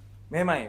මේ රට මට විශේෂයෙන්ම කියන්න ඕනේ මම ස්තුතිවන්ත වෙනවා රටේ තරුණ පුරවැසියෝ වශයෙන් ඒ පුතාලා අද අරන් ඉන්න තීරණය පිළිබඳ. මොකද ඔවුන් දැකපු අතීතයේ දැකපු ඒ වැරද්ද නිවැරදි කරන්න ඔවුන් ගෝල් පේස් එකට ගිහිල්ලා තියෙනවා. ඒක හරි. හැබැයි අපේ රටේ අනාගත පුරවැසියෝ මම දකින්නේ අපි එදා වහල් බැම්මෙන් අද බිදෙමු. අපි කම්කරුවෝ නෙවෙයි, අපි පුරවැසියෝ. මේ රට ගොඩනගන, රට ජාතිය ආගම ගොඩනගන පුරවැසියෝ. ඇයි අපි පක්ෂයක් පාටක් ජාතියක් ආගමක් කුලයක අපි ඉන්නේ? අපිට දැන් ඔය උතන ඉඳලා තමයි අපිට වැරදුනේ. අපි එතනින් එහාට අපි අද අදිෂ්ඨාන කරගමු රටක් වශයෙන් අපි කොහොමද රටක් වශයෙන් නැගිටලා එකතු වෙලා වටුකුරුල්ලෝ වගේ එකතු වෙලා මේ රට ලෝකයේ තියෙන මුතු කැටයක් බවනවා. ඒ කියන්නේ සිංගප්පූරුවක්, මැලේසියාවක්, චීනයක් නෙවෙයි. හැබැයි අපි ශ්‍රී ලංකාවක් ලෝකයේ තියෙන සුන්දරම රට. අපිට මොනවද නැත්තේ? අපිට නැත්තේ එකමුතුව විතරයි. අපි එකමුතුවක් හදාගත්තොත් එකමුතුවක් තුලින් විතරයි ජයග්‍රහණයක් අපිට ඉතුරු වෙලා තියෙන්නේ. එක් වුවහොත් කල නොහැක්කක් නොමැත. අපේ තේමා පාඨය වෙන්න ඕනේ. අපි එකතු වෙලා අපි රටක් වශයෙන් අපිට නැහැ බෑ කියන වචනේ අපි හැමතිස්සෙම පාවිච්චි කරනවා. ඇයි අපි පුරවැසියෝ වශයෙන් ඒ පාවිච්චි කරන්නේ? අපිට අවශ්‍ය නැහැ බෑ කියන වචනේ. අපිට නැහැ බෑ කියන වචනේ බෑ. කල නොහැක්කක් නොමැත. මට නම් ඕනම දෙයක් කරන්න පුළුවන්. මට රෑ දවල් බඩගිනි නිදිමත කිසි දෙයක් නැහැ. අපිට අවශ්‍යතාවයේ රටක් වශයෙන් අපි නැගිටින්න. එතකොට අපිට රටේ ඉහළ සිට පහළට රටේ සමට එක නීතියක් ආවා නම් ඔය සියලුම දේවල් හරීම ලස්සනට පැහැදිලිව හැදෙනවා. එතකොට කිසි කෙනෙකුට නෑ ජනාධිපති කවුද? එතුමාටත් වැරද්දක් කරොත් ඒ දඬුවම පුරවැසියට වුණත් ඒ දඬුවම. එතකොට එතනින් ප්‍රශ්නේ නිරාකරණය කළ ඉවරයි. එතකොට අපි වටුකුරුල්ල වගේ එකතු වෙන්න ඕනේ. රටක් වශයෙන් නැගිටින්න නැත්නම් අපිට කවදාකවත් මේ ව්‍යසනයේදී අපිට කවදාකවත් මේ ප්‍රශ්නෙට උත්තරයක් නෑ. මගේ රටවැසියන්, අපේ රටවැසියනේ. හරිද? ඒක නිසා මම ඉල්ලා සිටිනවා ඔබගෙන්. ඔබ අද ඉඳන්වත් කම්කරුවෙක් නොවි රටට වැඩදායි පුරවැසියෙක් වෙන්න ලෑස් වෙන්න. එහෙම වුණොත් ඔබට ඔබේ අනාගත දරු පරපුරට බය නැතුව මේ මුතු කැටයක් උඩ හිඟා නොකා ජීවත් වෙන පරපුරක් අපි බිහි කරමු එකතු වෙලා. එතකොට ඔබ කිව්ව කාරණාවත් එක්ක තව දෙයක් අපිට එනවා. දැන් මේ කම්කරු දිනය සමරන මොහොතේ අපි අර වටුකුරුල්ලම් වගේ එකතු වෙලා එකට වැඩ කරලා ජයග්‍රහණයක් ලබා ගන්න ඕන රටක් අපේ රට. අපේ රට ගෙවි ගිය 74 වසර තුලම දේශපාලනය නිසා විනාශ වෙලා ගිහිලා තියෙනවා. නමුත් මේ අදත් වෙන්නේ ওই වටුකුරුල්ලම් වගේ එකතු වෙලා යන ගමනකට නොවේ. අද මේ මොහොතේ අද මැයි දිනය සමරනකොට මේ මැයි දිනය සමරනවා පක්ෂ පාට වලින් විවිධ කණ්ඩායම් ගණනාවක්. මං හිතන්නේ 20කට ආසන්න ප්‍රමාණයක් මැයි දින සමරනවා. ඒතකොට මේ කම්කරුවා 20 ආකාරයකට බෙදිලා. ඉතින් ඒ පිළිබඳව ඔබ දැන් පණිවිඩයක් දුන්නා මේ එකතු වෙන්න ඕනේ කියන එක. කවදා මේක කෙරෙයිද? මේක කොහොමද අපි මේ ජනතාව එකතු කරන්න බල ගන්නවන්න ඕනේ? ඔබ දක්වන අදහස මොකක්ද මේ පිළිබඳව? ඇත්තටම ඔබතුමාට ස්තුතියි මේ ප්‍රශ්නයට. මොකද අපි හැමෝම හිතන් ඉන්නවා මමයි මගේ පවුලයි කියන සංකල්පයනේ. අපිට වැරදෙන්න ප්‍රධානම හේතුවක් තමයි මම මගේ පවුලයි කියන සංකල්පය තුල. මොකද අපි එයින් එහාට හිතන්නේ නැහැ. මට කාර් එකක් දුන්නා, මට ගෙයක් දුන්නා, මට සල්ලි ටිකක් හොයාගත්තා නම් තව සල්ලි ටිකක් හොයාගත්තා, තව සල්ලි ටිකක් හොයාගත්තා. දරුවා ඉන්ටර්නැෂනල් ස්කූල් මොනවා හරි දෙයක් කරලා අපිට ඕනේ ලොකු බලාපොරොත්තු තියෙනවා. හැබැයි ඒ බලාපොරොත්තු අනුන් වෙනුවෙන් නෙමෙයි, රට වෙනුවෙන් නෙමෙයි. අපි කියමු බීම බෝතලේ බීලා වාහනේ යන ගමන් එළියට වීස ගන්නවා. ඇයි අපිට බැරි අපේ රට මේ රට අපි හැම අංශෙම අපි පරාජය වෙච්ච රටක් අද වෙනකොට. හැබැයි එහෙම පරාජය වෙන්න ඕන මිනිස්සුනේ ලෝකේ ඉන්න සුන්දරම මිනිස්සු, ලෝකේ ඉන්න දක්ෂම මිනිස්සු. ඊළඟ ලෝකේ තියෙන සුන්දරම රට. ඔබතුමාලා බලන්නකෝ. මාලදිවයිනේ දූපත් විතරයි තියෙන්නේ. ලෝකේ සංචාරක කර්මාන්තය අතින් ඉහළම රට. හරිද? ඇයි ඒ ධනාත්මක සිතුවිලි ඇයි පුරවැසියනි අපිට ධනාත්මක සිතුවිලි එකතු කරගන්න බැරි? අපි ධනාත්මක භාවය තුලින් තමයි අපේ අනාගතය ගොඩ ගන්න පුළුවන්. පුරවැසියන් වශයෙන් අපි එකතු වෙලා රටක් වශයෙන් ජය ගන්න අපිට පුළුවන්. වටකුරුල්ල වගේ අපි එකතු වෙලා රටක් වශයෙන් දැන් මෙතුවක් කල් අපි ගන්නේ හිතුවේ මමයි මගේ පවුලයි ඒ සම්බන්ධතාව විතරයි හිතුවේ. නෑ. මම ඔබතුමාලාට මම සිංහල දමිළ මුස්ලිම් සියලුම පුරවැසියන්ගෙන් ඉල්ලා සිටිනවා අපි රටක් වශයෙන් අපි වටකුරුල්ලෝ වගේ අපි එකතු වෙලා මේ මුතු කැටය හිඟා නොකන තැනක් බවට පත් කරලා ලෝකේ මුතු කැටය සුන්දර මුතු කැටයක් බවට පත් කරලා මේක ගස්ද වැල්ද ඔබතුමාලා බලන්නකෝ අනුරාධපුර යුගයේ පොළොන්නරු යුගයේ ඊට පස්සේ ඇල දොල වැව් ගංග හැම දෙයක්ම තියෙනවා සංචාරක ව්‍යාපාරය තුලින් ඩොලර්ස් අපිට මේ කියන්නේ අපිට ඒ කියන්නේ ගස්වල කොළ වගේ අපිට ඩොලර්ස් සංචාරකව ගෙන්නන්න පුළුවන් නම් ඉතින් ඇයි අපිට මේ මොකද්ද වෙලා තියෙන්නේ? අපේ මෙතන තියෙන්නේ අපිට නොහැකියාව. ලෝකේ රටවල් වලින් ණය අරන් ණය කඳු ගාගෙන ඒ කියන්නේ සක්සස් නැති ප්‍රොජෙක්ට් වලට අපි ණය ගන්නවා. ඒතකොට අපි ණය කියවන්නේ කොහොමද? ඒතකොට රටක් වශයෙන් ඇයි අපි පුරවැසියනේ අපිට කියන්න බැරිද? අපිට පුරවැසියන්ගේ බලය තේරෙන්නේ නැති කමේ ප්‍රතිවිපාක තමයි අපි වත් විඳින්නේ. ඇයි අපිට කවුරු හරි දේශපාලන මහත්තුරු හරි කවුරු හරි රාජ්‍ය නිලධාරීන්ගෝ එකතු වෙලා ඒගොල්ලෝ මොනවා හරි වැරදක් කරනවා නම් සක්සස් නැති ප්‍රොජෙක්ට් එකක් කරනවා නම් අපිට කියන්න අයිතියක් තියෙනවා අපේ රට අපේ මුදල් අපේ රටේ අනවශ්‍ය දේවල් වෙනවා නම් අපිට වැරද්දට වැරදි කියන්නයි හරි දෙයට හරි කියන්නයි ඔබතුමාලා ඉගෙන ගන්න. එහෙම නුනේකේ ප්‍රතිඵලයක් තමයි අද මේ අපි දුක් විඳින්නේ. රටක් වශයෙන් දුක් විඳින්නේ. ඇයි මේ දුක් විඳින්න ඕන රටද අපි? ඉන්දියාව අපේ අල්ලපු රට. ඒ රටවල් වල සංචාර කරපුවා දකින්නවාද? හැබැයි මනෝ විකාරයෙන් නෙවෙයි. අපිට මොකද්ද උනේ? ඒ රටට මොකද්ද උනේ කියලා බලන්න මම ගිය මාසේ ගියා. මම ගිය මාසේ ගිහලා මම දැක්කා. ඒ අය කොහොමද ජීවත් වෙන්නේ? ඒක සිස්ටම් එක රටක් දිනු වෙලා තියෙන්නේ කොහොමද? ඒගොල්ලෝ මම උදාහරණයක් කියන්නම්. ගෑස් සිලින්ඩරේ අපේ කහ පාටයි හරියට ලස්සන මේ ගෑන් ළමෙක් වගේ. ඊට පස්සේ කහ පාටයි නිල් පාටයි. හැබැයි ඉන්දියාවේ ගෑස් සිලින්ඩර් පාටක් මුකුත්ම නැහැ නිකන් මලකට කාපු මෙව්වක්. හැබැයි අපිට ගෑස් සිලින්ඩරේ කාමරේ තියන් නිදා ගන්න නැහැනේ අපි. හැබැයි ගෑස් සිලින්ඩරේ ඇතුලේ තියෙන දේ අපිට අවශ්‍ය වෙන්නේ. ඒ කියන්නේ අපි හැම දෙයක්ම කළා තියෙන්නේ නිකන් නොගලපෙන දේවල්. ඒකේ ප්‍රතිඵලය අද අපි භුක්ති විඳිනවා කියලා මට හිතෙනවා. ඇත්තටම තව කාරණාවක් මම අහන්න කැමතියි. ඇත්තටම මේ කම්කරුවන්ගේ දිනේදී අපි මේ කතා කරන එකේදී මේ කම්කරු ඇතුළු මේ සියල්ලම කම්කරුවන් කියනකොට මම කැමති වැඩ කරන ජනතාව. මේ වැඩ කරන ජනතාව පුරවැසියන් බවට පත් වෙලා රටකට කේන්ද්‍රගතව කරන්න පුළුවන් දායකත්වය හැමෝම පක්ෂ ભેද පාට වලින් තොරව ලබා දෙනවා නම් රටක් ගොඩනගන්න පුළුවන්. ඒකට මේ රටක් ගොඩනගන්න ඔබ සඳහන් කළා එකම නීතියක් කියන එක. මේක පොඩ්ඩක් තවදුරටත් අපිට මේ කම්කරු දිනේදී මේ කම්කරුවන්ට තියෙන අයිතීන් සම්බන්ධව ගත්තත් දේශපාලන පක්ෂයකින් ආවම ඒ පක්ෂයේ ඉන්න කම්කරුවන්ට තැන ලැබෙනවා අනිත් තැන ලැබෙන්නේ නැහැ. නමුත් ප්‍රඥාප්තියක් සහ එකම නීති රාමුවක් තියෙනවා නම් ඒක වෙන්න බෑනේ. ඔබ කොහොමද ඒක ඉදිරියට කරන්නේ? ඇත්තටම කම්කරුවා කියන්නේ කම්කරුවා කියලා අතාරියොත් එහෙම අපේ පුරවැසියානේ. පුරවැසියාගේ යුතුයකමක් තියෙනවා.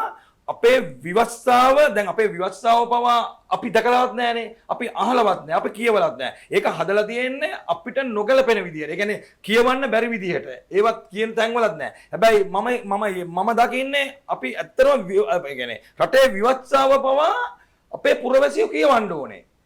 ඒ කියන්නේ ඒක ලොකුවට නැතුව ඒකේ පොඩි සාරාංශයක් හදලා අධ්‍යාපනය ලැබෙන කාලේ ඉඳන් දරුවන්ට දෙන්න ඕනේ මෙන්න මේකයි බලට තියෙන බලගෙන් රටට වෙන්න යුතුකමයි රටේ තියෙන යුතුකමයි. ඒ ව්‍යවස්ථාවේ තියෙන දේවල් සම්පින්දනය කරලා දෙන්න ඕනේ. මොකද මේ කම්කරු ප්‍රඥාත්තිය ඒකත් ව්‍යවස්ථානුකූල කෙටි කළා ඒකත් කම්කරුවට දැනගන්න ඉඩ තියෙනවා. එතකොට තමයි අපිට පුළුවන් අපි එකතු වෙලා කොහොමද වැඩ කරන්න කියලා අපිට තේරුම් ගන්න. හරිද? අපි එහෙම නෙවෙයි. අපි අරයාගේ පදයට, මෙයාගේ පදයට, මේ පක්ෂේ පදයට මෙයා කරනවා. කරලා අන්තිමට අවසානයේ දැන් අපිට ඉතුරුනේ මොකද්ද? ප්‍රශ්නයක් විතරයි. රටක් වශයෙන් ප්‍රශ්නයක්. ඉදිරි අනාගතය ගැන ප්‍රශ්නයක්. දරුමල්ල ගැන ප්‍රශ්නයක්. අද වෙනකොට අපිට අධ්‍යාපනය නැහැ. සෞඛ්‍ය නැහැ. ආර්ථිකය නැහැ. කී නොකේ කිසිම දෙයක් අපිට නැහැ. හැබැයි අපි කොහොමද ඩොලර්ස්නේ අපිට නැත්තේ? අපි කොහොමද ඩොලර්ස් හොයාගන්න කියලා අපේ කතිකාවක් නැහැ. අපි කොහොමද ණය ගන්න කියලා තමයි දැන් try කරන්නේ.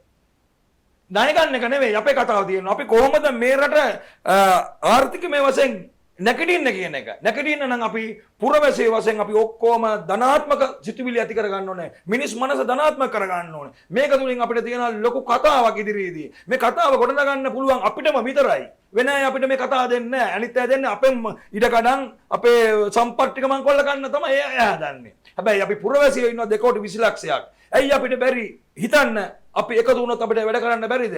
රටේ සමට ඉහළට සිට පහළට එකම නීතියක් ආවනම් මේ සියලුම දේවල් හරියටම සිද්ධ වෙනවා. හැබැයි ඊළඟ ජනාධිපති කවුරු හෝ වේවා ඔහු රටේ නායකයා මිස පක්ෂ පාට ජාති ආගම් වල නායකයෙක් නොවිය යුතුයි කියලා මම යෝජනා කරනවා. එතනදී මම තව කාරණාවක් ඔබගෙන් ගෙන ගන්න විතර වැදගත් කරුණු ටිකක් ඔබ ඉදිරිපත් කළේ ඒ ආශ්‍රිතව මේ කම්කරුවා කියන එක නෙමෙයි වැඩ කරන ජනතාවනේ. දැන් අපි කියන්නේ මේ වැඩ කරන ජනතාව දැනටත් බෙදිලා ඉන්නේ. පක්ෂ පාට විවිධ ආකාරයට. මේ වැඩ කරන ජනතාවට ඔබ කිව්ව කාරණාවත් එක්ක අඩුම තරමේ ආණ්ඩුක්‍රම ව්‍යවස්ථාව පිළිබඳව තමන්ගේ අයිතීන් පිළිබඳව කම්කරුව නැත්තම් රටේ වැඩ කරන ජනතාවට තියෙන අයිතීන් පිළිබඳව ඔවුන් දැනුවත් වෙලා නැහැ. ඒක දැනුවත් වෙලා නැතිව තියෙන්නේ පාලකයන් ඔවුන්ව දැනුවත් කරන්නේ නැහැ නේද? ඇයි දැනුවත් කරොත් ඔවුන් දන්නවනේ ඔවුන්ට තියෙන අයිතීන් ගැන. හරියට. ඔබතුමා හරි. මොකද්ද ඔබ මේක දකින්නේ කොහොමද? මෙහෙමනේ. ඔව්. දැන් අපි ඇඳගත්ත ක්‍රමේ වැරද්ද තියෙන්නේ.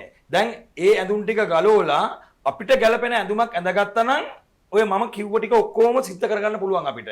රටක් වශයෙන් අපිට නැගිටින්න පුළුවන්. මොකද අපි මෙහෙම ඉන්න ඕන පුරවැසියන් නොවේ කියලා තමයි මම ඔබතුමාලාට කියන්නේ. රටක් වශයෙන් අපි නැගිටින්න ඕනේ. නැගිටින්න නම් අපි අපේ මේ සිංහල දමිළ මුස්ලිම් සියලුම දෙනා පුරවැසිය වශයෙන් නැගිටින්න ඕනේ කියන එක තමයි මම කියන්නේ. ඇත්ත වශයෙන්ම අවසන් වශයෙන්ම ඔබගෙන් අහන්න කැමති පොඩි කාරණාවක් කෙටියෙන් ඒකට උත්තරයක් ඕනේ. අද ලෝක වැඩ කරන ජනතාවගේ දිනය. මේ දිනේදී අපි පුරවැසි කිරුළ කියලාද මේ විශේෂයෙන් යාල් ටීවී එකෙන් ආරම්භ කරන වැඩසටහන තුළ ඔබ අවසන් වශයෙන් වචන කීපයකින් මේ ජනතාවට වැඩ කරන සමස්ත ජනතාවට මේ අද වැඩ කරන ජනතාවගේ දිනේදී දෙන පණිවිඩය. අම්මේ තාත්තේ ඇත්තටම මම ඔබතුමාලගෙන් මම එකම දෙයක් ඉල්ලා සිටිනවා. අපි අද කිසිම වෙලාවක හිතන්න එපා අපි වැටලා කියලා. නෑ අපි වැටලා නෑ. අපිට ප්‍රශ්නයක් තියෙනවා. ඒ ප්‍රශ්නය හැදුවේ කවුද කියලා මම නම් ගම් වලින් කියන්න අවශ්‍ය නෑ. හදපු අය වැඩකුත් නෑ, හැදිච්ච විදිය වැඩකුත් නෑ. හැබැයි අතීතය අමතක කළා වර්තමානයේ තුලින් අපි අනාගතය දකමු කියලා මම යෝජනා කරනවා හැම කෙනෙකුටම. රටක් වශයෙන් අපිට හරිම ලේසි නැගිටින්න අපි හැම අංශයේම දක්ෂතාන් වලින් පිරුණු සමාජයේ දක්ෂ පුරවැසි අපිට ඉන්නවා. අපිට සම්පත්දායකත්වයක් ඕන තරම් අපේ රටේ තියෙනවා. අපිට නැත්තේ අද මූල්‍ය සිස්ටම් එකක් විතරයි. ඒක අපි මංකොල්ල කන්න ඉඩ දීමේ ප්‍රතිඵලයක් තමයි ඒකත්. ඒක නිසා අපි අදින් පස්සෙවත් අපි අදිටන් කරගමු. අපි කොහොමද අපේ රට ඉදිරියට අපි දරුවෙක් වගේ බලා හදාගෙන අපි කොහොමද මේ රට අනාගත ලෝකයට වැඩදායි රටේ තුල රටට වැඩදායි පුරවැසියන් වශයෙන් අපි එකතු වෙලා මේ රට ගොඩනගන්න කියලා. ඇත්ත වශයෙන්ම ඉතා වැදගත් කාරණාවක්. සියල්ලෝම එකට එකතු වෙලා සියල්ලෝම මේ ගැන හිතලා පුරවැසියන් විදියට බල ගැන්විලා පුරවැසියන්ගේ අභිමාණයෙන් කටයුතු කරමු කියන එකයි ඔබ කියන්නේ අද මේ වැඩ කරන ජනතාවගේ දිනේදී.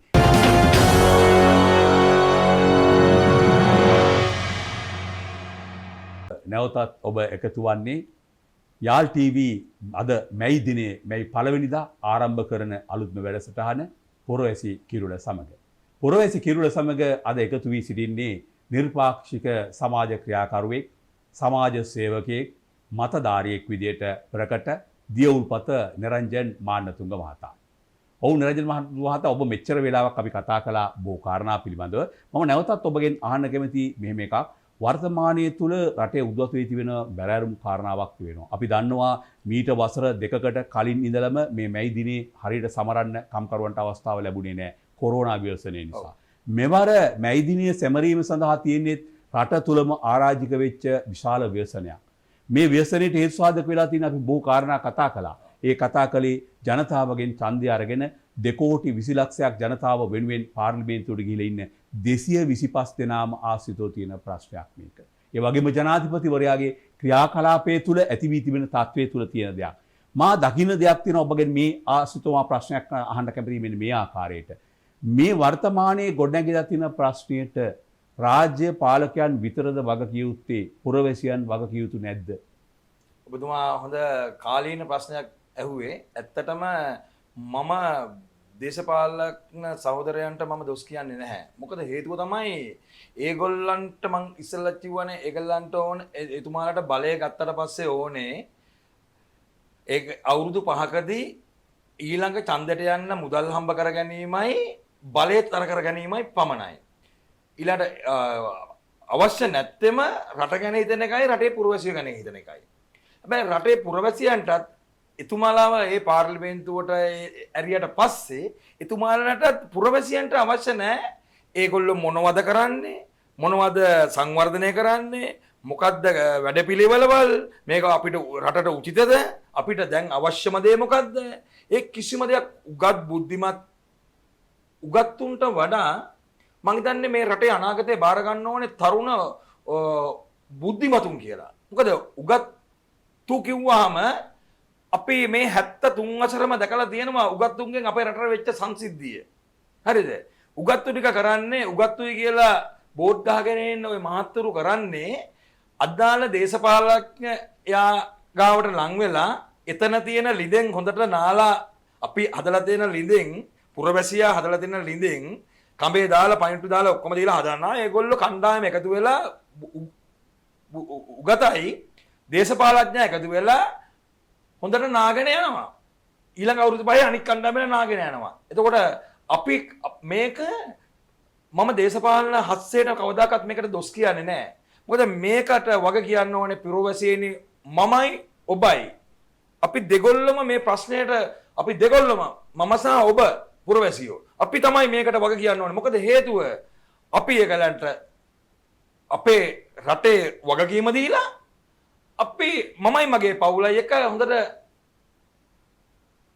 යහංගත වෙනවා. ඒ කියන්නේ දරුවොත් එක්ක ඒ කියන්නේ පවුල විතරයි බැඳෙන්නේ. හැබැයි අල්ලපු ගෙදර එක්කනට හෙන ගැහුවත් අපි බලන්නේ නැහැ. ඔන්න ඔය ප්‍රශ්නේ තුල මේගොල්ලෝ දේශපාලන හස්තය දකිනවා මේගොල්ලන්ට අපි මොනවා කරත් අදාළ නැහැ. ඒගොල්ලන්ගේ ලෝකවල ඒගොල්ලෝ ජීවත් වෙනවා. ඒක නිසා ඒගොල්ලෝ බය නැහැ. හැම සෙල්ලමම දැන් මේ බය නැති නිසා. ඒ ඔබ කියන්නේ මෙතනදී පුරවැසියට වගකීමක් තියෙනවා. පුරවැසියා දේශපාලකයාට ඡන්දය දීලා පත් කරලා එතනින් ඒ ගනුදෙනුව අවසන් කරන්න බෑ. ඒ නැත්නම් ඡන්දය දීලා ඒ ඡන්දයට අල්ලසක් අරගෙන ඉවරලා ගනුදෙනුව අවසන් කරන්න බෑ. ඔබ කියන්නේ පුරවැසියා දේශපාලකයා Taman වෙනුවෙන් මොනවද කරන්න කියන එක පැය 24ෙම මුළු සේවා කාලය උන්ගේ බාරකාරත්ව කාලය තුලම අවදින් ඉන්න ඕන කියන එකද කියන්නේ. ඔබතුමා හරියටම හරි. මොකද අවදියෙන් ඉන්න ඕන කියන්නේ අද අවදියෙන් නොඉඳීමේ ප්‍රතිඵලයනේ අපි මේ භුක්ති විඳින්නේ. අපිට ඩොලර්ස් නැතුනමකෝ. අපි පෙට්‍රල් නිකන් ගහලා තියෙනවද? ගෑස් නිකන් අරගෙන තියෙනවද? අපි කිරිපිටි නිකන් අරන් තියෙනවද? අපි කිසිම දෙයක් පුරවැසියෝ නිකන් අරගෙන නැහැ. හැබැයි ඔය වරප්‍රසාද වරදාන ලබන අය හැමදෙනාම ඒවා නිකන් ගන්නෙ. හරි? එතකොට මේකේ කවුද වැරදිකාරයා? මේ 225. ඒකට ඇඟිලි දික් කරන්න අපි උඟක් අය බයයි. ඇයි බය? බය ඇයි වෙලා තියෙන්නේ? අපේ යුතුයකම අපි ඉෂ්ට කළා නැහැ අතීතයේ ඉඳන්. මේ යුතුයකම ඉෂ්ට නොකිරීමේ පුරවැසියාගේ යුතුයකම ඉෂ්ට නොකිරීමේ ප්‍රතිඵලය තමයි අද අපි මේ භුක්ති විඳින්නේ. ඊළඟට තමයි රටේ රාජ්‍ය නිලධාරීන් අද මොකද්ද වෙලා තියෙන්නේ? රාජ්‍ය නිලධාරී නිද්‍රාශීලී. එතුමාලට වැඩක් මට තේරෙන්නේ නැහැ. ආයතනයට ගියාම වැඩක් කරගන්න විදියක් නැහැ. අනිත් එක තමයි මම විශේෂයෙන්ම රටේ රාජ්‍ය නිලධාරීන්ගෙන් ඉල්ලා සිටිනවා කොයි වෙලාවෙ බැලුවත් කොයි ආයතන ප්‍රධානියට කෝල්ලක් ගැහුවත් නැත්තම් කතා කරන්න ගියත් සර් මැඩම් කොන්ෆරන්ස් මීටින් හැබැයි ඒ කිසි දෙයක් රටේ සිද්ධ වෙලා නැහැ. කොළවලට සීමා වෙලා විතරයි තියෙන්නේ. ඒක නිසා මම රාජ්‍ය නිලධාරීන්ගෙන් කරුණාකරලා ඉල්ලා සිටිනවා අපි රටක් වශයෙන් එගොඩ වෙන්න ගොඩ එන්න මේ ප්‍රශ්නයේදී සහ ඉදිරියට ලෝකයේ සුන්දරම රට බව පත් කරගන්න ඔබගේ උවමනාව කැපකිරීම ඔබගේ මේ අවශ්‍යතාවය ඔබගෙන් ලොකු දායකත්වයක් මේ රටට අදට වඩා අවශ්‍යයි කියන එක මම ඔබතුමාලට අනිවාර්යයෙන්ම ඉල්ලා සිටිනවා මේ රට කොටන ගන්න ඔබගේ දායකත්වය ලබා දෙන්න කියලා. මොකද අද වෙනකොට ඒක නැහැ අපිට. ඇත්තටම ඔබ කිව්ව කාරණාව හරි. අපිට දේශපාලකයාට දෝෂාරෝපණය කරන්න බෑ. මොකද දේශපාලකයා ඒ තැනට ගිහින් ඉන්නේ පුරවැසියා නිසා. පුරවැසියන්ටත් ඒකේ විශාල වගකීමක් තියෙනවා. ඔවුන් ගැන සොයා බැලීම සහ ඒකට කටයුතු කිරීම. අනිත් පැත්තෙන් ඔබ කිව්ව කාරණාව නිලධාරීන් ඉතාමත්ම සූක්ෂම විදියට හැමදේම දේශපාලකයට දාලා නිලධාරීන් Tamanගේ මල්ල තර කරගන්නවා. තමන්ගේ දේ කරනවා. ඔබ කිව්ව කතාවත් ඇත්ත. ඔවුන් කතා කරන හැම මොහොතකම ඔවුන් විතරක් නෙවෙයි දේශපාලකුත් එමයයි. ගන්න හැම මොහොතකම එමතුමා සාකච්ඡාවක්. ලේකම්තුමා සාකච්ඡාවක්. මේ සාකච්ඡා කරන විදිය ගණනය කළොත් ගණනාධිපතිතුමාත්මයා අපේ රට තියෙන්න ඕනේ කොතනද කියන ප්‍රශ්නයක් තියෙනවා. ඉතින් ඒ නිසා ඇත්ත වශයෙන්ම ඔබ හොඳ තැනකට අපි ආවා. අපි මේ කියන්නේ මේ දහඩිය හෙළන ජනතාවගේ අයිතීන් ගැන කතා කරන්නේ. මේ දහඩිය හෙළන ජනතාව කිව්වම 2,20,00,000ක් අපේ රටේ දහඩිය හෙළනවා.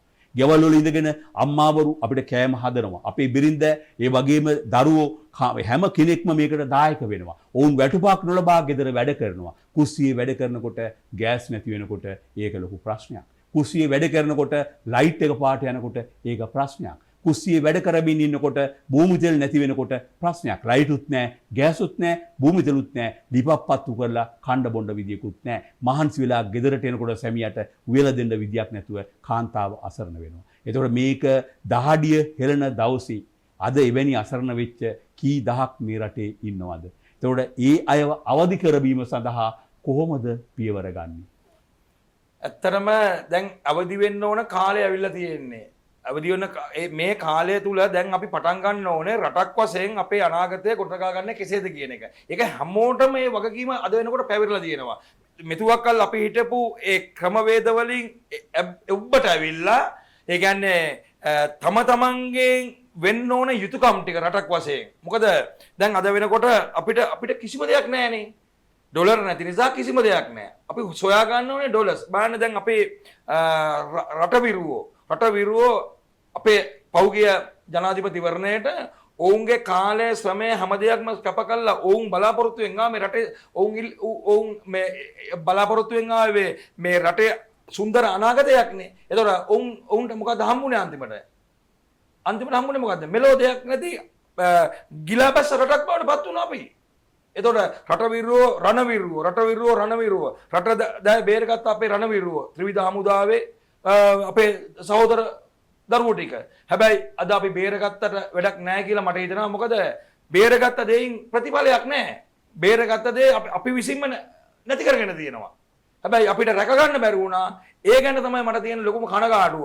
මෙච්චර සුන්දර ලෝකයක් අවුරුදු 30ක් යුද්ධ කළා දහස් ගාණක් අපේ සොල්දාදුවෝ සහ LTT කාඩර්වරුන් අතර යුද්ධයක් ඇති වෙලා අපි රට විනාශයට ගිහිල්ලා ඒකෙනුත් බේරිලා අපි කොවිඩ් කියන මම දකින්නම් කොවිඩ් කියන්නේ බිස්නස් එකක්. බිස්නස් එකෙනුත් අපි දැන් බේරිලා අපි රටක් වශයෙන් ඉදිරියට යන්න ටුවරිසම් හදාගෙන ආවා. හැබැයි අපේ පාලක පක්ෂය අපිව එතෙන්ට ගෙනිච්චේ නැහැ. ඒගොල්ලෝ අපිට හොරෙන් ඒගොල්ලෝ වෙන පාරක ගියා. ඒ පාරේ ගමන් කිරීම තුල තමයි අපිව අද මෙතෙන් මේ තත්ත්වයට පත් උනේ. හැබැයි අපිට රටේ සමට එක නීතියක් ගේන්න පුළුවන්. රටේ සමට එකම නීතියක් ගේන්න පුළුවන්. රටට නායකයෙක් හිටියානම් රටේ පක්ෂ නායකයෙක් නෙවෙයි රටට ජාතියට ආගමට ආදරය කරන නායකයෙක් හිටියොත් අනාගතයේ දවසක අන්න එදාට පුළුවන් අපේ රටේ සෑම පුරවැසියෙකුටම මේ රටේ ධනාත්මක රටක ජීවත් වෙන්න පුළුවන්. සතුටින් ජීවත් වෙන්න පුළුවන්. මොකද අපි හැම කෙනෙක්ම හරිම ආසයි සතුටින් ජීවත් වෙන්න. අපි හැමදේම කරන්නේ ඒකයි. අපි රස්සා කරන්නේ ඒකයි. කන්න බොන්නේ ඒකයි. අඳින්නේ පළදින්නේ ඒකයි. හැමදේම කරන්නේ සල්ලි අම්බ කරන්නේ. අපි මේ ඉන්න පොඩි කාලය තුල අපි අවුරුදු 1000 ජීවත් වෙන්නේ නැහැ. මේ පොඩි කාලය තුල අපිට හොඳින් සතුටින් ජීවත් වෙන්න පුළුවන් පරිසරයක් හදාගන්න එක තමයි අපි මේ හැම කෙනෙක්ගේම අදිෂ්ඨානය. හැබැයි අපි ඒක තියාගෙන අපි නිදාගෙන ඉන්නවා. ඔළුවේ ඒක තියාගෙන නිදාගෙන ඉන්නවා. ඒක ප්‍රතිඵලය තමයි අද අපි භුක්ති විඳින්නේ. මම ඉල්ලා සිටිනවා අපි එකතු වෙලා රටක් වශයෙන් අපේ අනාගතය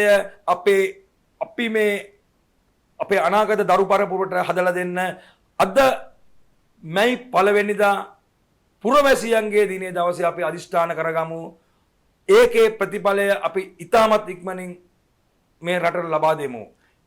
අනිත් ඒ මම ඔබගේ තව කාරණාවක් මෙතන මතු කරන්න කැමතියි. මොකද ඔබ එක තැනක සඳහන් කළා මේ පහුගිය කාලේ අවුරුදු 2කට වැඩි කාලයක් අපි කොවිඩ් වලින් විශාල බැටකෑමක් වුණා. ඔබ ඒක හඳුන්වා දුන්නේ වෙනස් ආකාරයකට. මේ කොවිඩ් එක මේ ජාවාරමක් විදිහට එහෙම නැත්නම් මේ අර්බුදකාරී තත්වයකට වැඩි ඔබ දැක්කේ වෙනස් විදිහකට. ඇයි ඔබ එහෙම කිව්වේ? ඇත්තටම කිව්වොත් එහෙම කොවිඩ් කියන එක මම මගේ වතාවේ කිව්වොත් ඒක අමුතුම කතාවක්. ඒ කියන්නේ කොවිඩ් කියන්නේ වුහාන් වලින් බීජිං වලට නොගිය කොවිඩ් කොහමද ලෝකේ අනිත් රටවලට යන්නේ කියලා මට ඔබතුමාම කියන්නකෝ. වුහාන් වලින් බීජිං වලට නොගිය කොවිඩ් කොහමද ලෝකේ අනිත් රටවලට එන්නේ? තව උදාහරණයක් ඔබතුමාට දෙන්නද? අපේ ෆ්ලයිට් එකක් ගිහිල්ලා අපේ වුහාන් වල හිටපු දරුවෝ ටිකක් අරන් ආවා.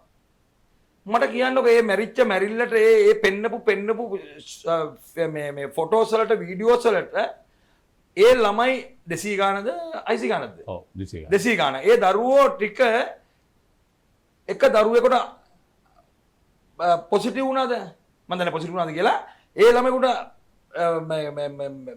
කියන්නේ මැරුණාද? කිසිම දෙයක් වුණේ නැහැ. ආසාදිත වුණෙත් නැහැ මං හිතන්නේ. ඒ දරුවෝ දැනටත් මං හිතන්නේ වහන් වල ඉගෙන ගන්නව ඇති ගිහිල්ලා. හරිද? මෙහෙමයි. මේ කතාව සුළු කතාවක් නෙවෙයි. මේක ඉතාමත් ගැඹුරින් කතා කරන්න පුළුවන් කතාවක්. ඒක නිසා මේක අවස්ථාවක් කරගන්න බෑ. අපි ඉදිරියේදී අපි ඒක ගැන කතා කරමු. මොකද රටක් වශයෙන් අපිට වෙච්ච දේ. හරිද? අපි එහෙම වෙන්න ඕනේ නැහැ. හරි? කොවිඩ් යනු මිනිස් මනසේ මරණ බයයි කියලා මම එච්චර කියන්නම් අදට. ඒකම හරි. දැන් ඔබ ඒක ගැන සඳහන් කිරීමක් කළා. විශේෂයෙන්ම අවසන් වශයෙන් පොඩ්ඩක් ඔබගෙන් අහන්න කැමති පොඩි කාරණාවක් තව දුරට.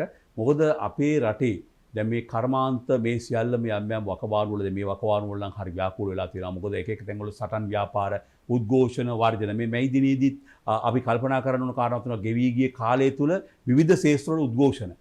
මේ සියල්ලම උනේ ඒ අයට වෙච්ච අසාධාරණකම් නිසා තමයි. නමුත් මේ තුල අපේ සංචාරක කර්මාන්තයේ නිෂ්පාදන ආර්ථිකයට ප්‍රබල පහරක් කෙළුණා. ඔබ ඒක කෙටියෙන් විස්තර කළොත් කොයි විදිහටද ඔබ ඒක දකින්නේ අවසාන වශයෙන්? මෙහෙමයි. මෙතන උනේ රටේ මුදල් නැති වුණාම රටට අවශ්‍ය කරන කෑම ටික, ගෑස් ටික ප්‍රවාහණය වෙන්න ඩීසල් පෙට්‍රල් ටික නැතුව ගියා. සියලුම අංශ නැතුව ගියා. එතකොට කවුරු හරි කියනවා නම් උද්ඝෝෂණය කරපු නිසායි සංචාරක ව්‍යාපාරයෝ කිසි දෙයක් නැති වුනේ කියලා මම ඒකට එකක නැහැ. රටකට සංචාරක වෙන්න රටක සක්සස් වෙන්න ඕන රටක්. ඒ සක්සස් වෙන්න නම් අපිට කෑම ටික තියෙන්න ඕන ෆොරනර්ස්ලට අවශ්‍ය. ඊට පස්සේ ඩීසල් පෙට්‍රල් ටික තියෙන්න ඕන. ගෑස් ටික තියෙන්න ඕන. අත්‍යවශ්‍ය පාරිභෝගික ද්‍රව්‍ය ටික තියෙන්න ඕන. එහෙම නැති වෙච්ච නිසානේ අපේ තරුණ පරපුර සමාජයේ එළියට බැස්සේ. එතකොට සංචාරකෝ අපි කියමු සංචාරක එනවා කියලා කිව්වට සංචාරක ඇවිල්ලා කොහමද ඇවිදින්න යන්න පෙට්‍රල් ඩීසල් කෝ? හොටෙල් වහලා දැන්. හොටෙල් වල කෝ මේ කෑම වියන්න ඩීසල් මේ ගෑස්. එතකොට අත්‍යවශ්‍ය හොටෙල් වල හොයලා බලන්න ඕනම කෙනෙක් හොටෙල් වල සංචාරකයන් අවශ්‍ය කිසිම අවශ්‍ය ප්‍රධාන ආහාර වර්ග නැහැ හොටල් වල. ඉතින් කොහොමද හොටල් දුවන්නේ? මෙමය තමන්ගේ වැරද්ද අනුන්ට පටවන්න හදන්න එපා. මේක මිනිස්සු පාරට බැස්සේ මෙතන විනාශ වුණාට පස්සේනේ. විනාශ වෙනකම් මිනිස්සු පාරට බැස්සේ නැහනේ. ඉතින් ඒක තමයි ඒ අනුන් තමන් අතෝද ගන්න බෑ. තමුන් කරපු වැරද්දේ ප්‍රතිඵලයට තමයි මේ මිනිස්සු එළියට බැස්සේ. නැත්තම් මේ මිනිස්සු හැමදාම නිද්‍රාශීලීව ඉන්න බෑනේ. ඇත්ත වශයෙන්ම ඔබ ඉතාමත් පැහැදිලි කාරණා ටිකක් අපිට හරි සතුටුයි. මොකද අද යාල් ටීවී එක ආරම්භ කරපු මේ කම්කරු දිනය දවසේදී නැත්නම් වැඩ කරන ජනතාවගේ දිනය දවසේදී පුරවැසි කිරුළ තුලින් අද එකතුනේ දේවුල්පත නිරංජන් මාන්නතුංග මහත්මයා.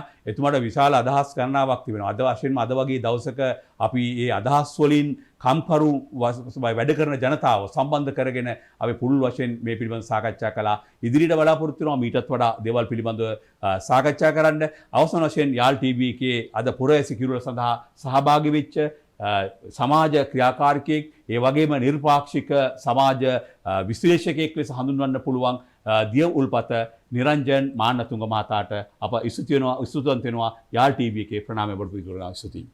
තෙරුවන් සරණයි. අස්සලාමු අලයිකුම්. ජේසුපීටයි.